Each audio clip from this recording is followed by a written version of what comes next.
দেখুন, এই শীতের সময়ে বাহিরে শান্ত ঠান্ডা বাতাস আর আমাদের স্কিন এখন একটু শুষ্ক টানটান।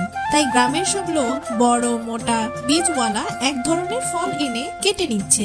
গ্রামের লোক একে মাখন বলে, আর বাহিরে সাধারণত মানুষ একে অ্যাভোকাডো নামে চিনে থাকে। উপরের শক্ত খোসা সরানোর পরে ভিতর থেকে বের হয় মাখনের মতো নরম চকচকে অংশ, যেটা পুরোপুরি ভিটামিন সি দ্বারা ভরপুর। তাই একে ত্বকের জন্য আশীর্বাদ হিসেবে মনে করা হয়। গ্রামের লোক এগুলোকে একটি সাঁচে ফেলে কুটে মোলায়েম পেস্ট বানাচ্ছে। তারপর একটা কাঠের ট্রেতে ঢেলে রোদে শুকাতে দেওয়া হয়। ধীরে ধীরে এগুলো শুকাতে থাকে আর ভিতর থেকে তেল বের হতে শুরু করে। এবার এগুলোকে একটি পাতলা কাপড়ে বেঁধে চেপে চেপে তেল বের করা হয়, যা একেবারেই প্রাকৃতিক ও শুদ্ধ।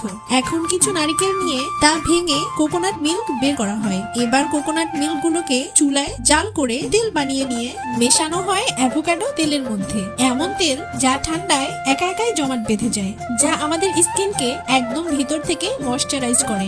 উপর থেকে দিতে হয় কিছু অ্যালকালাইন ওয়াটার। এবার এই মিশ্রণকে একটি কাঠের ডান্ডার মাধ্যমে 1 ঘন্টা যাবত নাড়িয়ে মিক্সড করা হয়, যতক্ষণ না এটি ঘন সাদা ক্রিম তৈরি হয়। আর শেষে এটাকে সাঁচের মধ্যে ভরে শুকানো হয়। দেখুন, তৈরি হয়ে গেল শীতের জন্য নিজেদের হাতে বানানো প্রাকৃতিক সাবান, যা সুতা দিয়ে পিস পিস করে কেটে ব্যবহার করা হয়।